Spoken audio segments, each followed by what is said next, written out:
the media plays a role in these players wanting to build their legacy, because now if you don't win, what happens, right? LeBron is 2-4 in the finals. He's won 2 rings, but what happens? He's not great because he's 2-4.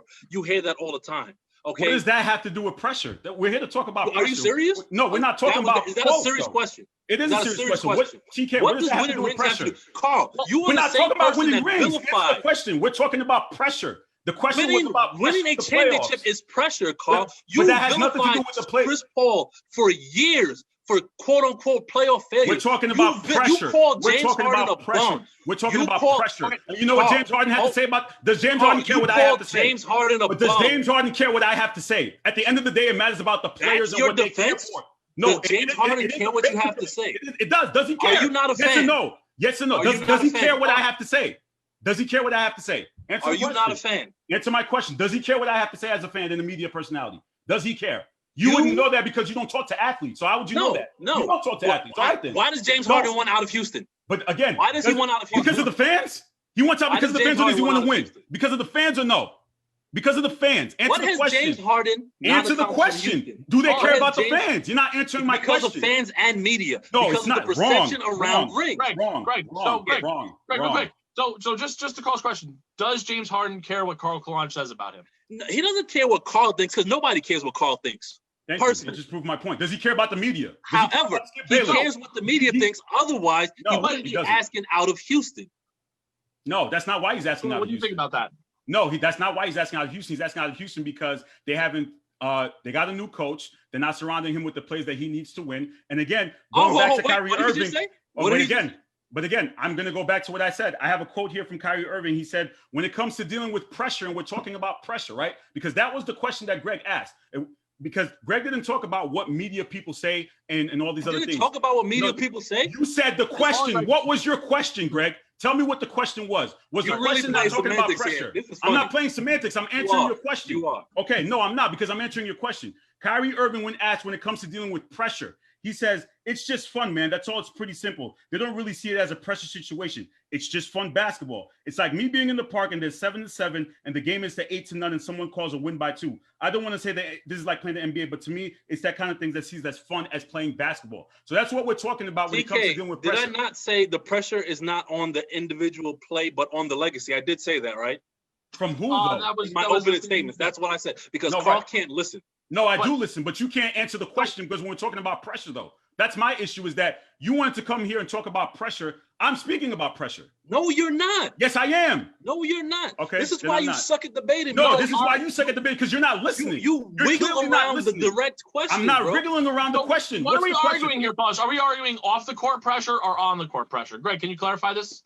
It's both. It's both. But the majority, if you're feeling pressure from the media about your overall career, if you're saying the media didn't give Griffey that much pressure for never winning a ring. That's you will never hear fans talk bad about the players I mentioned. He's talking about the fans, but here's what he has to understand. If there is a player the media is talking bad about, Greg, does that put pressure on them when they're trying to? No, because they don't care.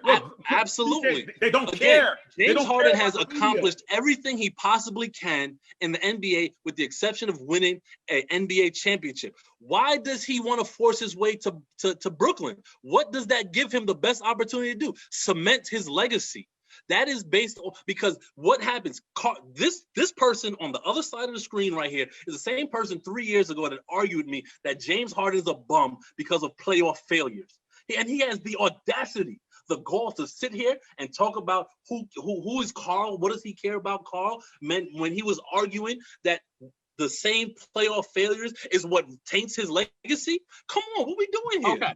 So, Carl, knowing that, now you said that you're talking about pressure on the court, but in terms of pressure of legacy, what would you say about, the media, the players not caring, like players that go to places to play for money, like go to play for the Knicks knowing they're not going to win? Can you give us some examples of that, Carl? So here's my thing when it comes to players caring about pressure. They don't care necessarily what we have to say. They don't care about the Skip Bayless. They don't care about the fans. Because if you talk to players and you interview players, Greg doesn't have experience in talking to high professional players. You would know that if you spoke to them. I have. And when I talk to players, they will sit here and tell you. And again, I'm not spinning the narrative. Let me speak. Because again, this is what we're talking about, pressure. Regardless of what I have to say, regardless of what anyone has to say, when you talk to the players and he wants to talk about James Harden, the reason why James Harden wants out of Houston is because he has pressure from the fans. Wrong. When you ask James Harden when it comes to pressure and dealing with winning, this is what he said, and I quote, pressure is when you're not prepared. When you're not prepared, it's no pressure. Just go out there, execute, and do what you know how to do.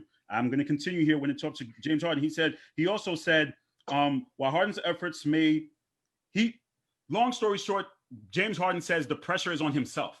They're a two-way street here when it comes to pressure. It's pressure dealing on yourself when you can put too much pressure on yourself or having no pressure at all. And I have countless examples of that. So therefore, to wrap up, what I have to say is this again, regardless what the media has to say, regardless what the fans have to say, the players know their own legacies. They know their own legacies. They own their own legacy. So what we have to say doesn't matter to them because, again, there are 3 reasons why you play sports. To answer your question, Tom Kenny, you play for passion, you play for money, and you play to win.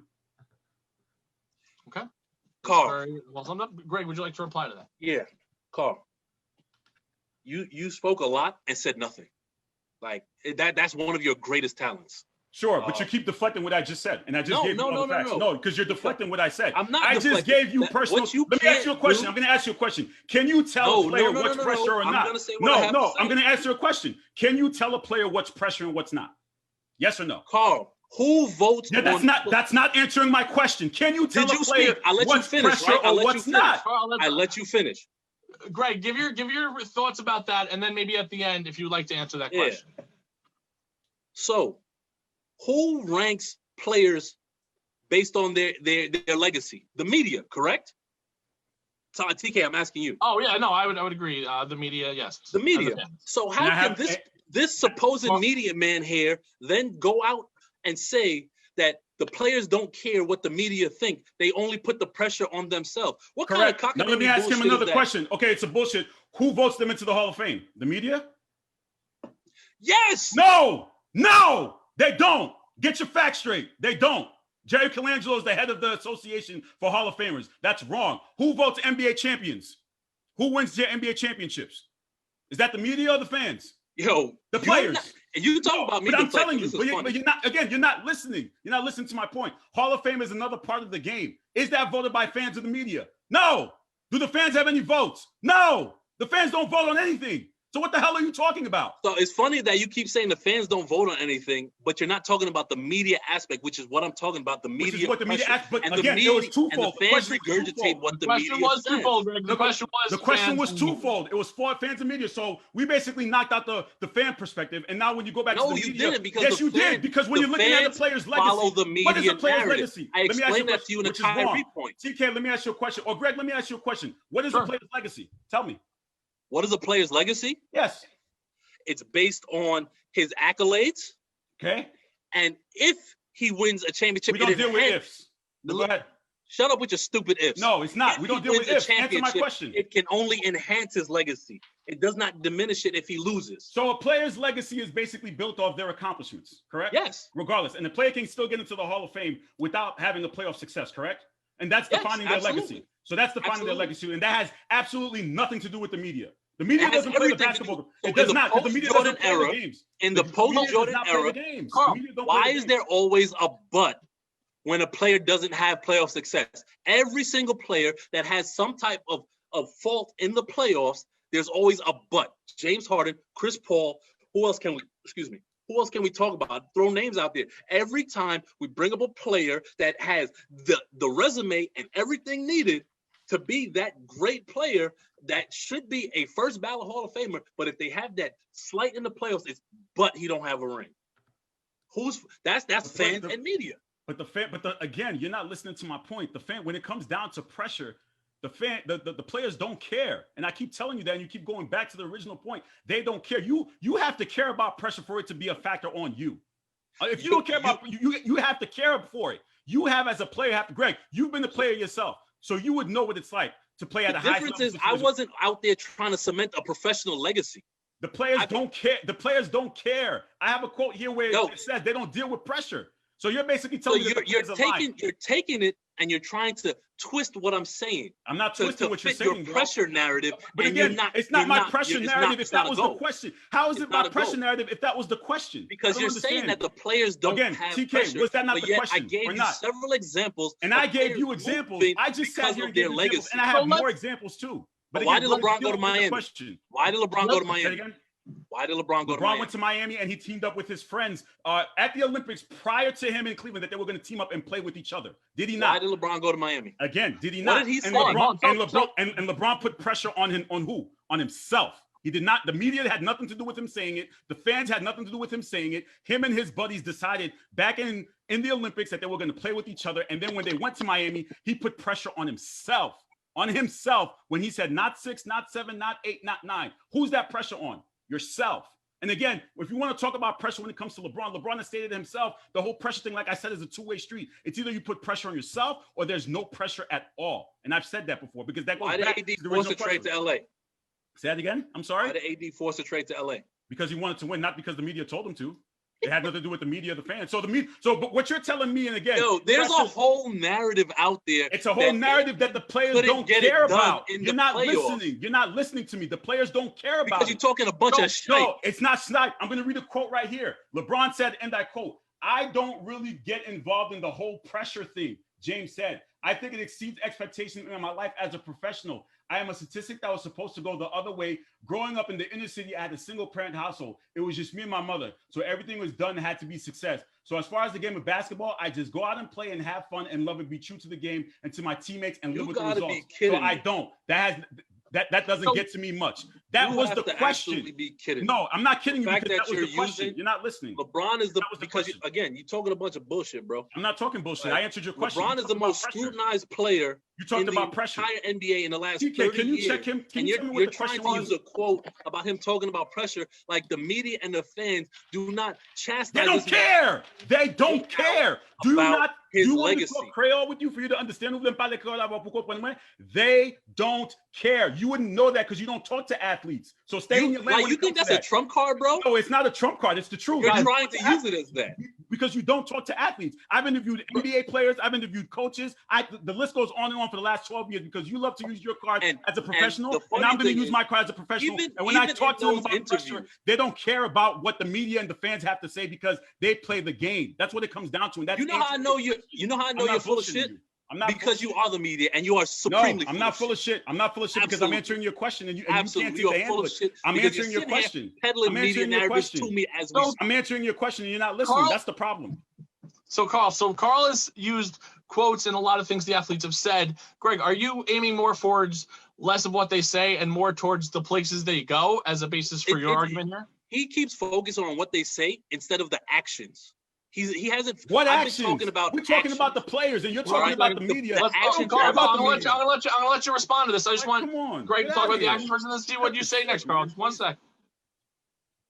So we have, which I would say, in the post-Jordan era, you had KG, and the whole Boston, Ray Allen, that thing. They started that. LeBron went to Miami to win. Yes, he went with his friends, but he went to win, right? Because of that legacy pressure. Hold on a second. For the fans. All right. The media paints the narrative. The fans regurgitate the narrative, just like with Kyrie and with James Harden. The media paints the narrative that James Harden can't perform in the playoffs. He has bad games. What happens? Oh, James Harden is a choke artist. Carl even subscribed to that. As a fan, he subscribed to that notion. And then you have Kyrie Irving is the quintessential most and I'm not even a Kyrie fan, but everything Kyrie says is scrutinized, which is why he's now doing a media blackout. I'm talking about things that players are actively doing, not their quotes that they hide behind in the media. Okay, I'm talking about what they actually want to do in order to cement their legacies. So what makes the players of today, Greg, different from the players of 30 years ago in the 90s when players wouldn't move around as much, when players would still have to face the media and still hear from the fans? They still heard from people in the stadiums. If they weren't winning, they still heard all these things and still had people doubting their legacy, but they didn't move around as much. They kind of stayed with one team. What makes today's era different than then? I'll tell you, it's two things, Tom, and thank you for the question. It's the social media aspect. That's one, because everything is instantaneous, and it's disseminated, like in seconds. So you have, say, Fox Sports puts out a poll, and it has LeBron as the third rated small forward of all time. That generates hundreds, thousands, millions of clicks immediately from both sides of the debate. right? Because now they're pushing the narrative that, hey, he's not the best all time. There are other people better than him. It gets people talking, like the clickbait call spoke about. He's making media points for me without even realizing it.